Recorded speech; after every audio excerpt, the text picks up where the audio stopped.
اور کیسے کفایت کرتی ہے؟ کیونکہ اس کا ایک اور نام ہے سورۃ الدعا.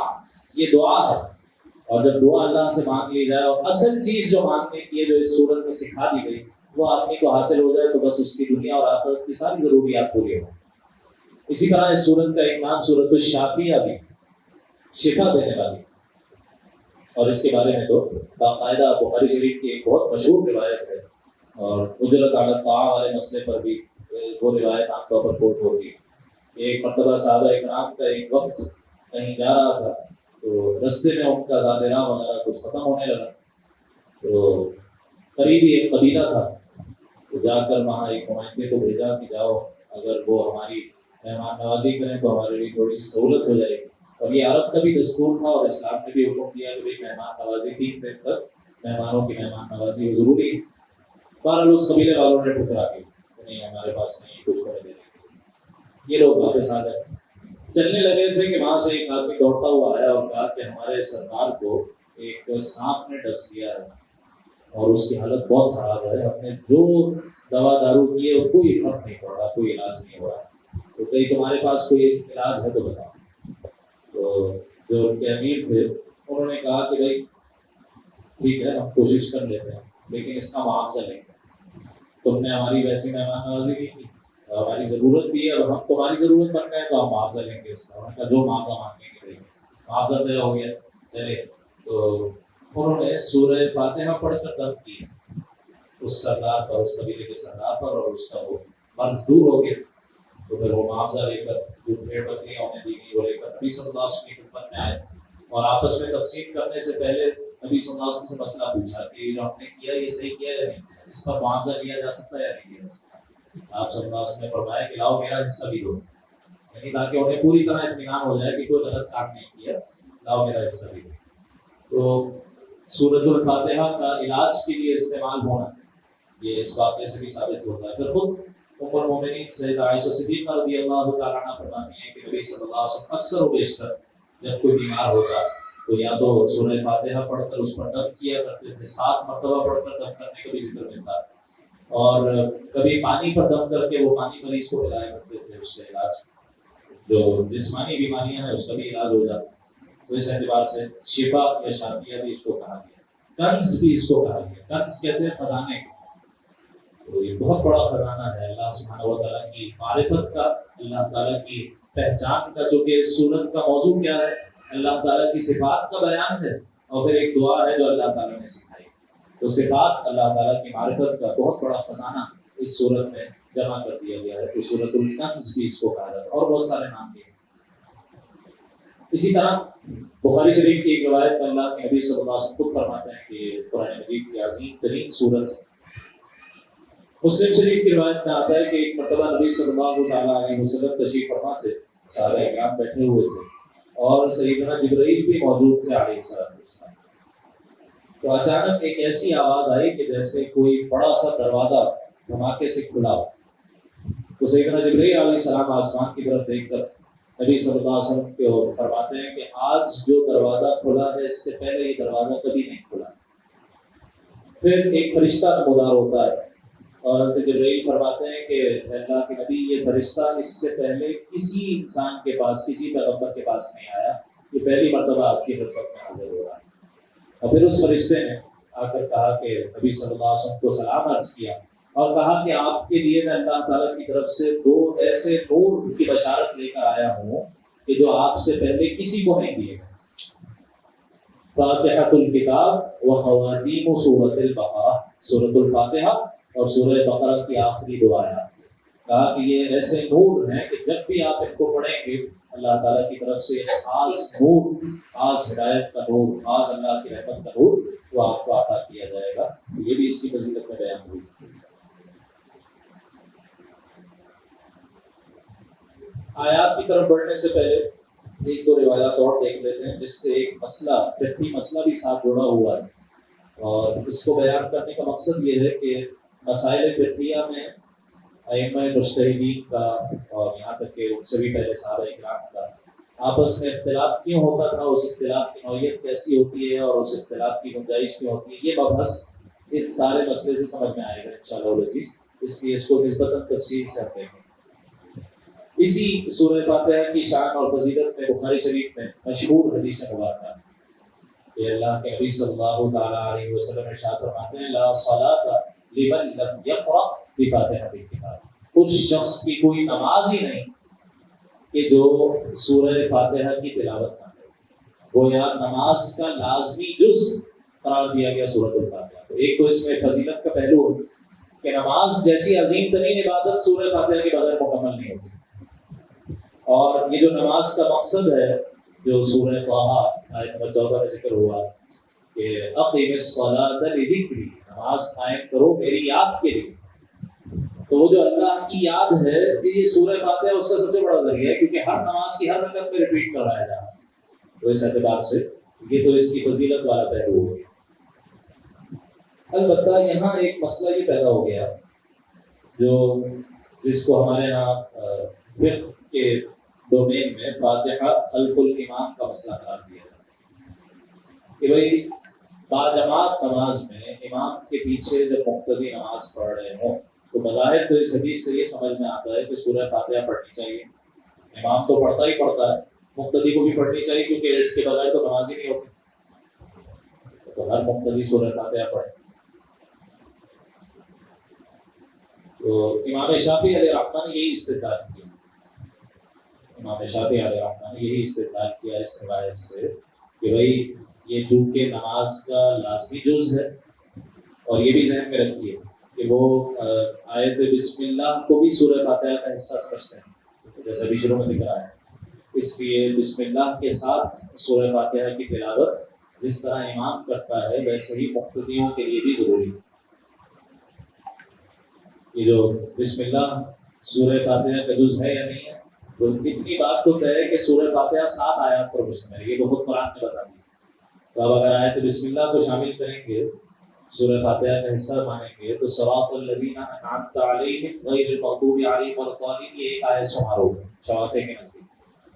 اور اگر آیت بسم اللہ کو شمار نہیں کریں گے جیسے احناف کرتے ہیں تو صراط الذین انعمت علیہم یہ 6 آیت ہوگی، اور پھر غیر المغضوب علیہم ولا الضالین یہ 7 آیت ہوگی۔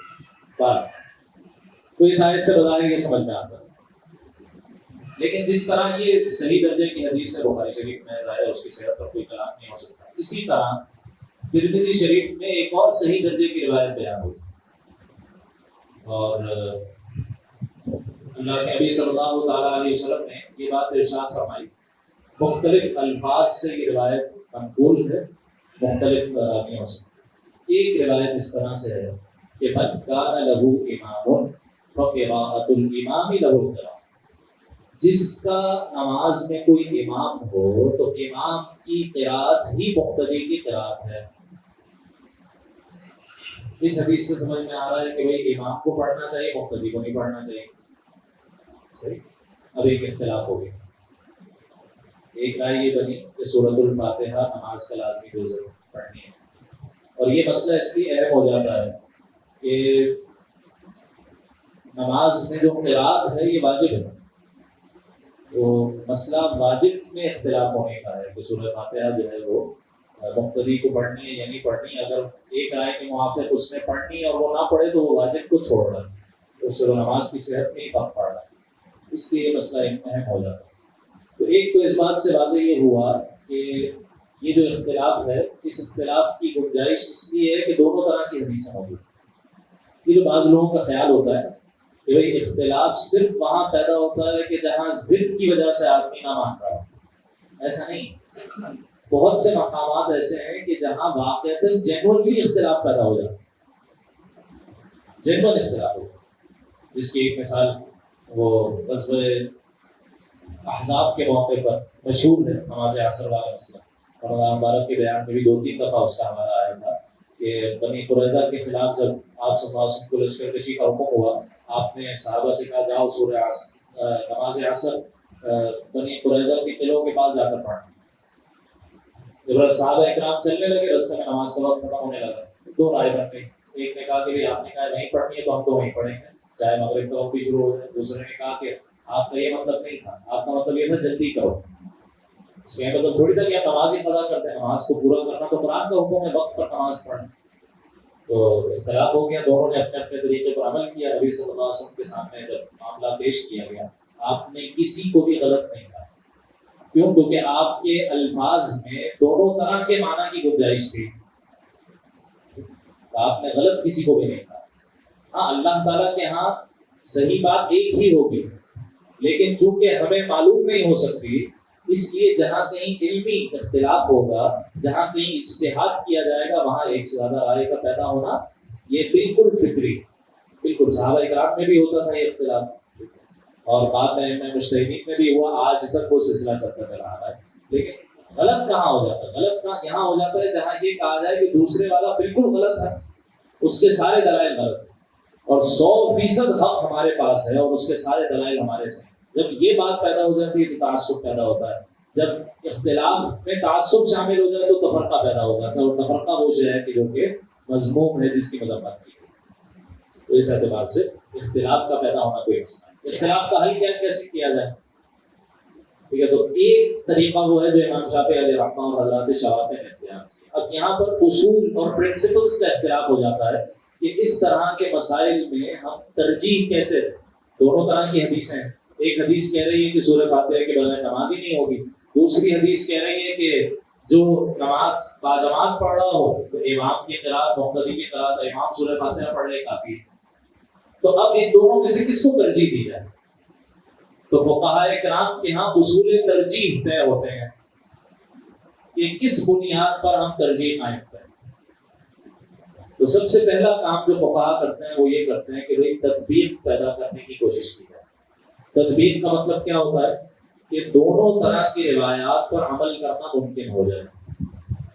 یہ دیکھا جائے ایسی کون سی صورت ہے کہ جہاں اس حدیث پر بھی عمل ہو جائے اور اس حدیث پر بھی عمل ہو جائے. اور یہ امام اعظم امام ابو حنیفہ علیہ رحمہ کا یہ خاص ایک ان کی خاص شان ہے. اور ان کی جو فقہ حنفی ہے اس میں آپ کو جگہ جگہ اس کی مثالیں نظر آئیں. کہ بعض دیگر حضرات ان کے یہاں اصول یہ ہوتا ہے کہ یہ دیکھا جائے کہ سند کے اعتبار سے سب سے قوی حدیث کون سی ہے، بس اس پر عمل کرنے، باقی کو چھوڑو. باقی حدیث کو چھوڑنا لازم آتا ہے. لیکن یہاں پر امام اعظم علیہ رحمہ کی جو خصوصیت ہے وہ یہ کہ وہ کوشش کرتے ہیں کہ تمام احادیث جو حسن اور صحیح درجے کی ہیں ان پر عمل کرنا ممکن ہو جائے. اور یہ خود حضرات صحابہ اکرام کا فہم اس مسئلے پر امام ترمذی علیہ رحمہ نے جہاں یہ حدیث نقل کی ہے وہاں صحابہ اکرام کا یہ فہم ذکر کیا کہ اس میں تطبیق اس طرح سے ہو سکتی ہے کہ یہ جو بخاری شریف کی حدیث ہے کہ سورہ فاتحہ کے بغیر نماز ہی نہیں ہوگی، اس کو معمول کر لیا جائے، محمول کر لیا جائے انفرادی نماز پر. جب میں اپنی اکیلے تنہا نماز پڑھ رہا ہوں، منفردن اکیلے نماز پڑھ رہا ہوں، تو ظاہر سورہ فاتحہ پڑھے بغیر نماز نہیں ہوگی. اور چونکہ ترمذی کی روایت میں امام کا ذکر ہے اس لیے بہت آسان ہے یہ کہہ دیا جائے کہ باجماعت نماز میں امام کی قرات ہی مقتدی کی قرات ہے، اس لیے امام کی قرات پر اکتفا کر لیا جائے، باجماعت نماز میں مقتدی خاموش رہیں گے. یہ صحابہ اکرام کا فہم خود امام ترمذی علیہ رحمہ بھی ذکر کرتے ہیں، اس کی شرح میں محدثین نے ذکر کیا، اور اس طرح سے دونوں طرح کی روایات پر عمل بھی ہو گیا. یہ ساری تفصیلی بحث آپ کے سامنے بیان کرنے کا مقصد کیا تھا کہ ایک نمونہ سامنے آ جائے کہ علمی اختلاف کیوں ہوتا، اس کا سبب کیا ہوتا ہے. اس اختلاف کو دور کرنے کے لیے کچھ اصول ہیں جو متعین ہوتے ہیں، ان اصولوں کی بنیاد پر ایک رائے کے موافق اس طرح مسئلہ حل کیا جاتا ہے، دوسری رائے کے موافق دوسری طرح مسئلہ حل کیا جاتا ہے. تو اب اگر یہ سارے اصول ہمارے علم میں ہوں اور ان کی پوری ممارست اور پوری مہارت ہمارے اندر ہو اور ہم درجہ اجتہاد کو پہنچے ہوئے ہوں تو سو بسم اللہ خود ہم ان مسائل کو حل کرنا شروع کر دیں.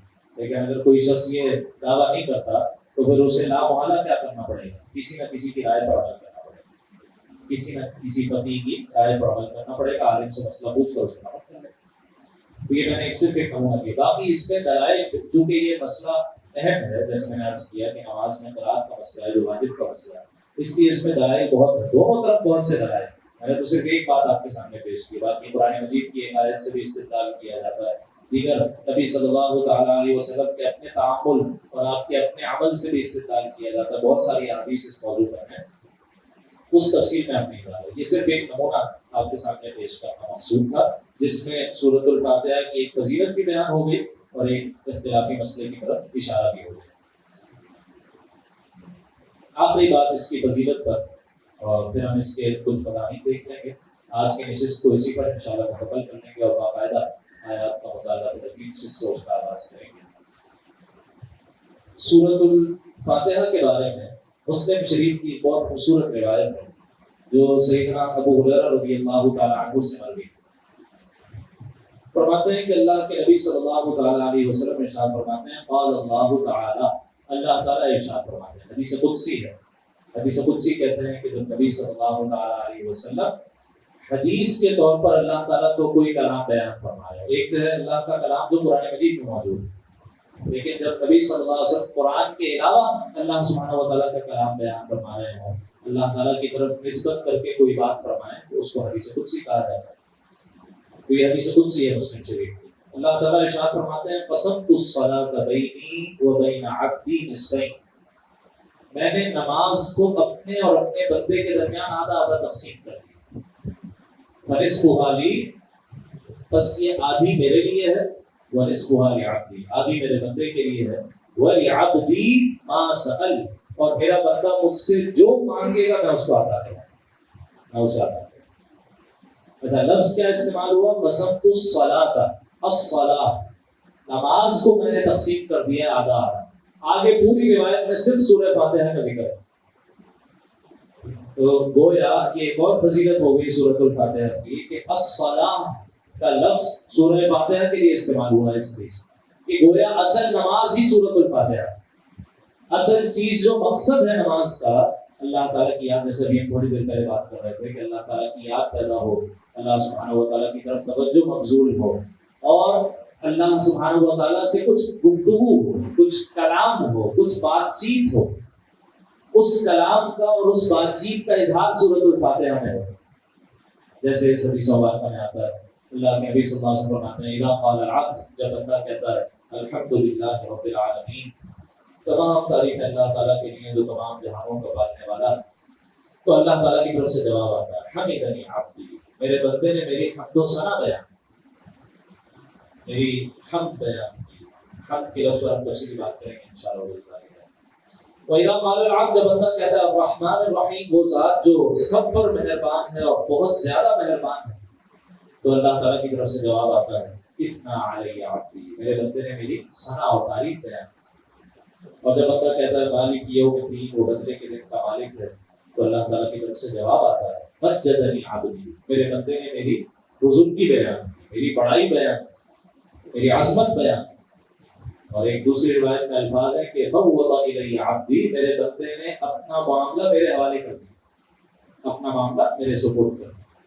وَإِذَا قَالَ الْعَبْدُ، جب بندہ کہتا ہے إِيَّاكَ نَعْبُدُ وَإِيَّاكَ نَسْتَعِينُ، اللہ ہم تیری عبادت کرتے ہیں، تجھی سے مدد مانگتے ہیں، تو اللہ کی طرف سے جواب آتا ہے هَذَا بَيْنِي وَبَيْنَ عَبْدِي، یہ میرے اور میرے بندے کے درمیان نصف تقسیم. إِيَّاكَ نَعْبُدُ یہ اللہ کے لیے، إِيَّاكَ نَسْتَعِينُ کے بندے کے لیے، وَلِعَبْدِي مَا سَأَلَ، اور میرا بندہ مجھ سے جو مانگے میں اس کو عطا کروں. اور جب بندہ کہتا ہے اهدنا الصراط المستقیم، اللہ ہمیں سیدھے راستے کی ہدایت نصیب فرما. صراط الذین انعمت علیہم، راستہ ان لوگوں کا جن پر تم نے انعام فرمایا، غیر المغضوب علیہم ولا الضالین، نہ کہ ان لوگوں کے راستے کی کہ جن پر تیرا غضب نازل ہوا اور جو بھٹکے ہوئے ہو. تو اللہ تعالیٰ کی طرف سے جواب آتا ہے ھذا لعبدی، یہ سارا میرے بندے کے لیے، ولعبدی ما سأل، اور میرے بندے کے لیے وہ ہے جو اس نے مجھ سے مانگا. گویا ایک ایک جملے پر اللہ تعالیٰ کی طرف سے کلام ہو رہا ہے. وہ جو حدیث میں آتا ہے الصلاۃ معراج المؤمنین، نماز مومن کی معراج ہے. تو معراج میں کیا ہوا تھا؟ نبی صلی اللہ تعالیٰ علیہ وسلم کو ذات باری تعالیٰ سے شرف ہم کلامی نصیب ہوا تھا. باقی دیدار کا شرف حاصل ہوا نہیں ہوا، وہ صحابہ اکرام ہی کے زمانے سے مسئلہ مختلف تھی. دونوں طرح کی حضرات صحابہ اکرام میں موجود ہیں کہ دیدار حاصل ہوا نہیں ہوا. وہ متشابہات میں سے اس کی بات ہم تفصیلی اس لیے نہیں جانتے کہ خود صحابہ اکرام میں دعا ہے، لیکن شرف ہم کلامی حاصل ہوا یہ تو متفقہ بات ہے، کلام ہوا. فَأَوْحَىٰ إِلَىٰ عَبْدِهِ مَا أَوْحَىٰ. تو وہ جو کلام ہوا تھا معراج، بندے کی معراج کیا ہے کہ اللہ تعالیٰ کے ساتھ شرف ہم کلامی نصیب ہو جائے، بندے کا عروج اس میں، اور اللہ کی شان کہ اللہ تعالیٰ نے یہ موقع اپنے ہر مومن بندے کو عطا کر دیا نماز کی صورت، سورہ فاتحہ کی صورت۔ تو سیدنا علی المرتضیٰ رضی اللہ تعالیٰ عنہ کی طرف منسوب قول ہے نا کہ جب میں چاہتا ہوں کہ اللہ تعالیٰ سے باتیں کروں تو میں نماز میں کھڑا ہو جاتا ہوں، اللہ تعالیٰ سے باتیں شروع ہو جاتی، میں ایک جملہ کہتا ہوں اللہ تعالیٰ سے جواب، اور جب میں چاہتا ہوں کہ اللہ تعالیٰ مجھ سے باتیں کرے تو میں قرآن مجید پڑھنا شروع کر دیتا ہوں، اللہ کا کلام ہے تو اللہ مجھ سے باتیں کرتا ہے۔ تو اس شان کے ساتھ اور اس کیفیت کے ساتھ نماز میں اگر ہم سورۃ الفاتحہ کی تلاوت کر رہے ہیں، اسی لیے تلقین یہ کی جاتی ہے کہ جب کہ خاص طور پر انفرادی طور پر ہم نمازیں پڑھ رہے ہوں، سنن ادا کر رہے ہوں، وتر پڑھ رہے ہوں اور واجبات ادا کر رہے ہوں، نوافل پڑھ رہے ہوں، تو اس میں جب ہم سورۃ الفاتحہ کی تلاوت کریں تو ہر آیت کے اختتام پر ہلکا سا وقفہ، ہلکا سا، اور اپنے اوپر یہ کیفیت طاری کریں کہ اللہ تعالیٰ کی طرف سے جواب آ رہا ہے۔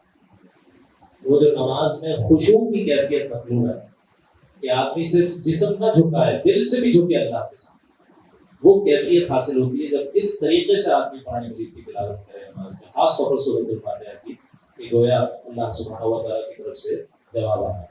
یہ سوچتے ہوئے سورۃ الفاتحہ کی تلاوت۔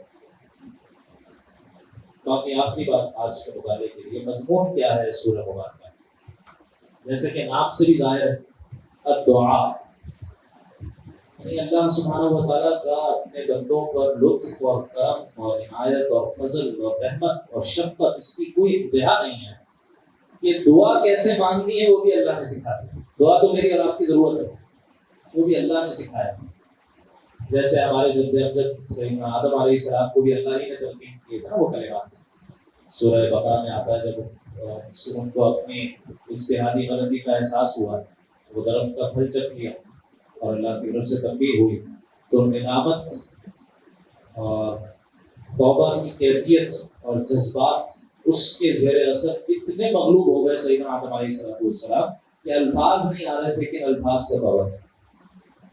اور توبہ تو اصلاً کیفیت ہی کا نام ہے، ٹھیک ہے، ندامت ہو اور عجز و انکساری ہو اللہ تعالیٰ کے سامنے۔ تو ہر نبی کی کوئی نہ کوئی شان ہے، تو انبیاء کرام میں سیدنا آدم علیہ السلام کی شان ہی ان کی توبہ ہے۔